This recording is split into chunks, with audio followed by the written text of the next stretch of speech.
नमस्कार। मैं Xavier Singh, director जेवियस ज्ञान झांसी।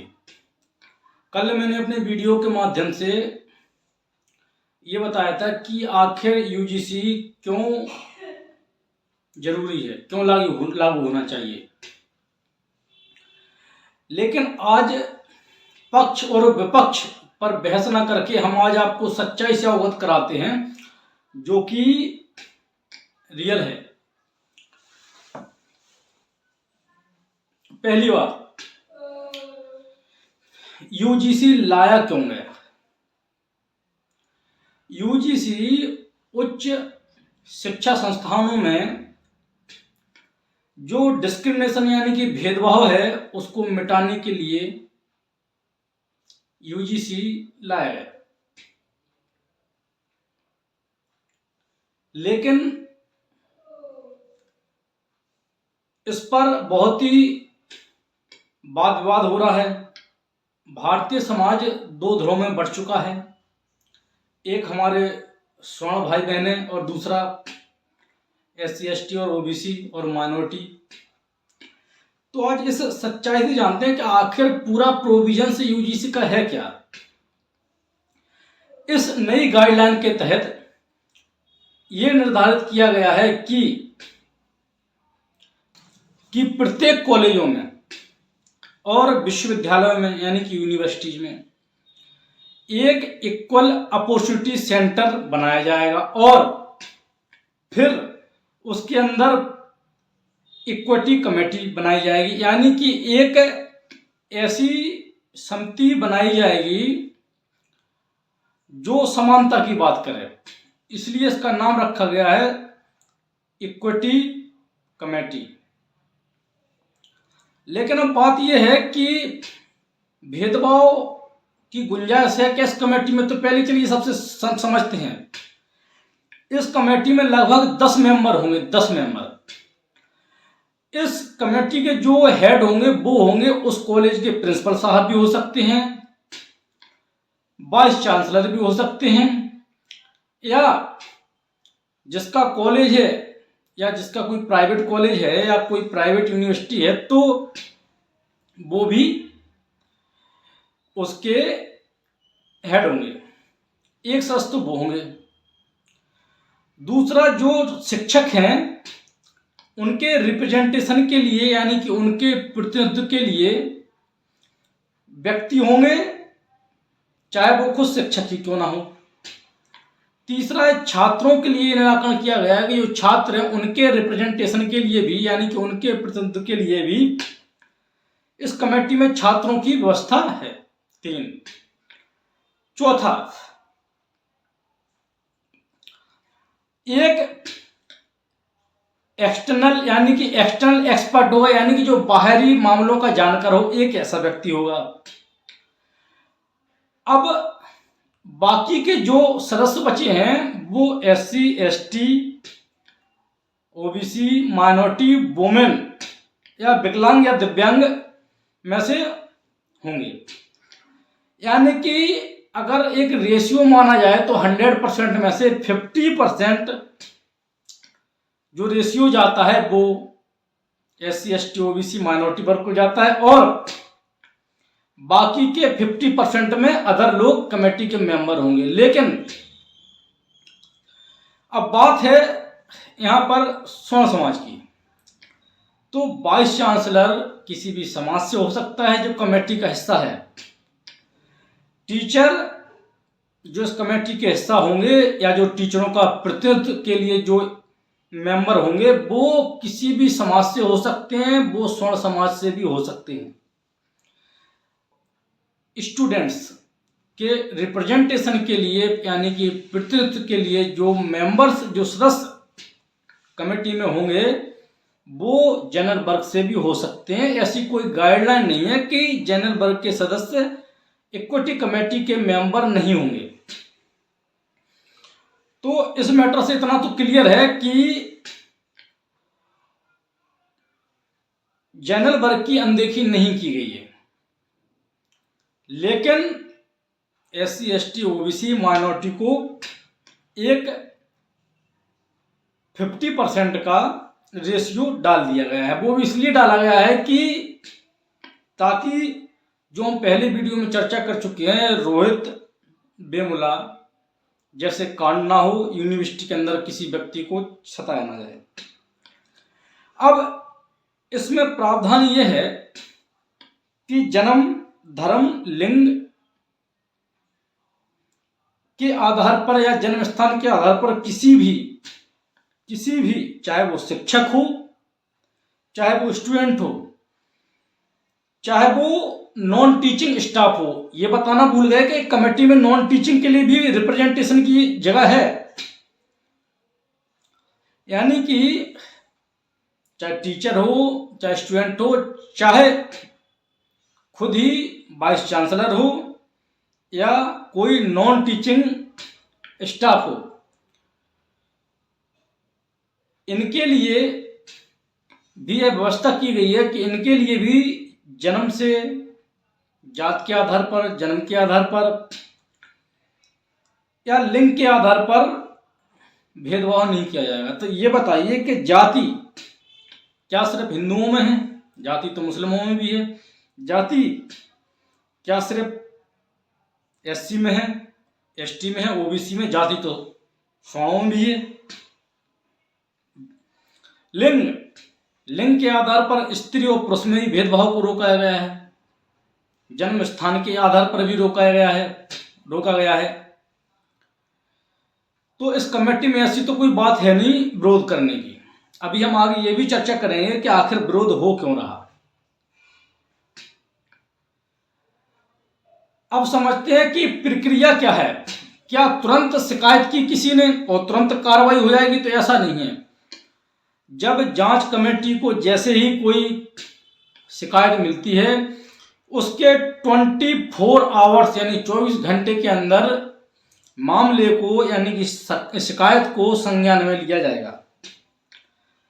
फिर उसके बाद 15 या 20 दिन में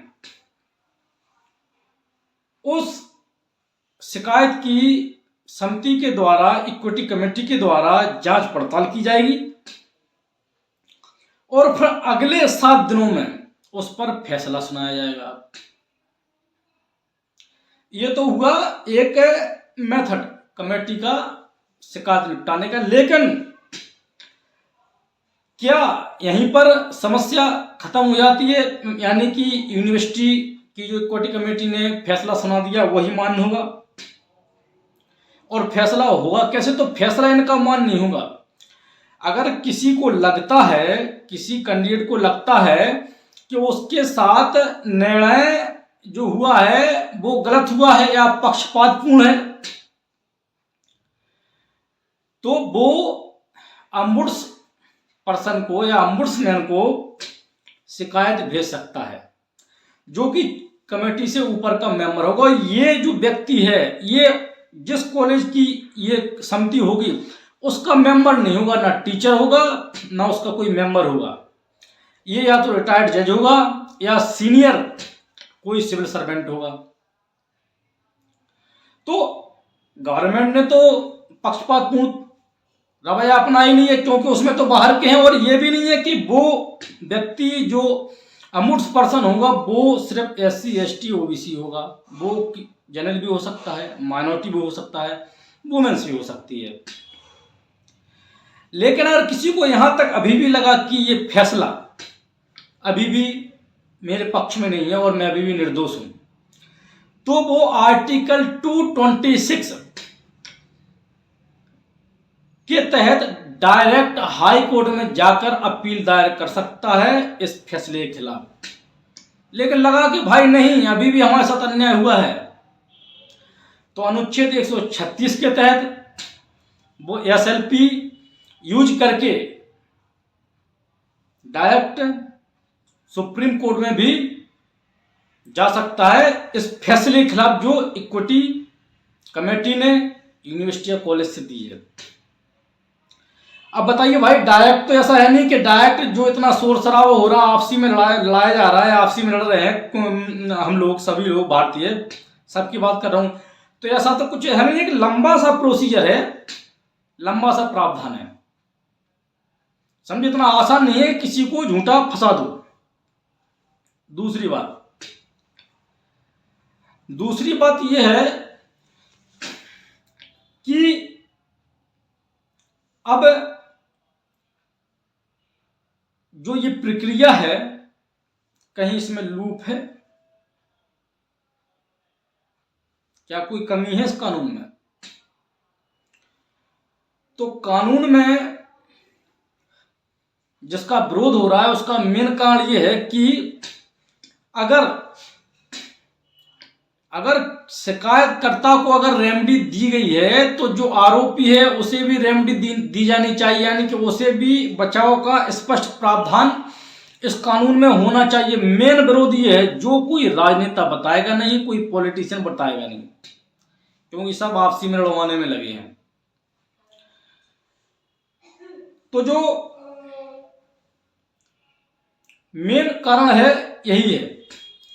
लेकिन यह भी सत्यता है कि जो भी स्टूडेंट यूनिवर्सिटी में जाता है पढ़ने या कोई शिक्षक जाता है तो इन द रेयरेस्ट केस में 0.11% ही झूठी शिकायतें आती हैं, बाकी शिकायतें तो सही होती हैं। और अगर किसी ने झूठी शिकायत की है या किसी ने किसी को किसी जनरल वर्ग के छात्र के खिलाफ झूठी शिकायत की है तो उसके खिलाफ कार्रवाई का प्रावधान है ना।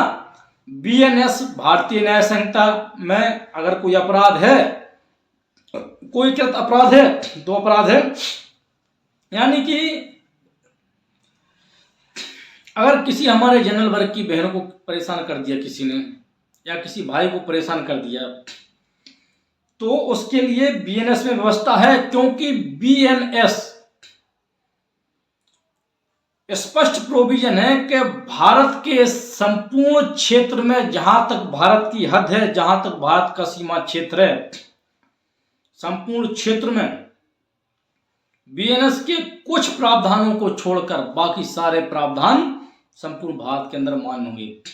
अगर कोई आपके साथ मारपीट करता है, कोई SC ST OBC का छात्र जनरल वर्ग के साथ, तो आप शिकायत करवा सकते हैं, डायरेक्ट कोर्ट में कंप्लेन कर सकते हैं, FIR कर सकते हैं।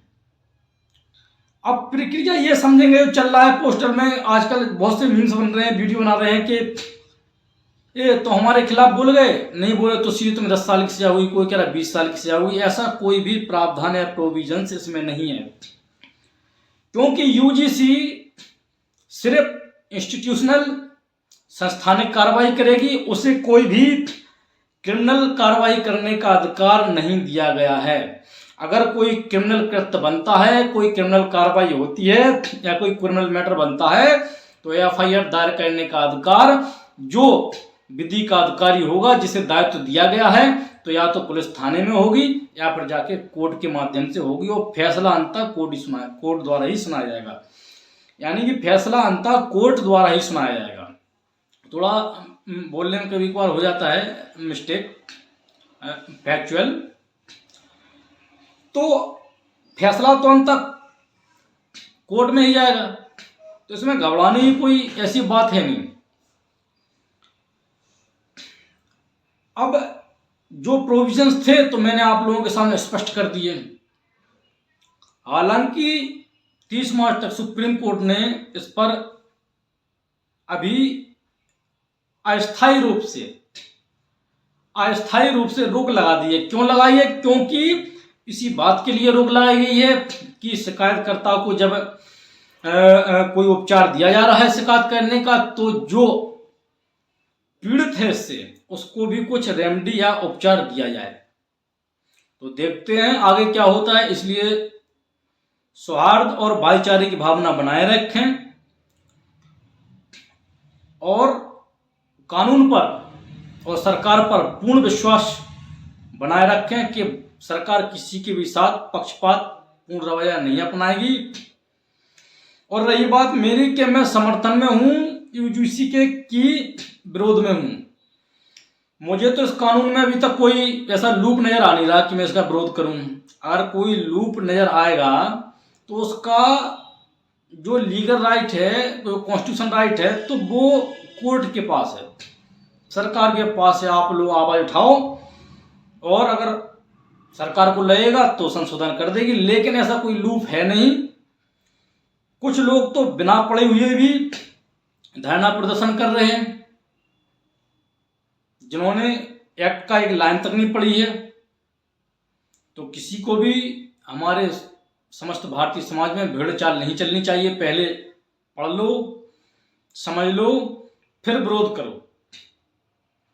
इस वाणी के साथ मैं यही कहना चाहूंगा, और कोई त्रुटियां है तो मैं माफी मांगता हूं। जय हिंद, जय भारत।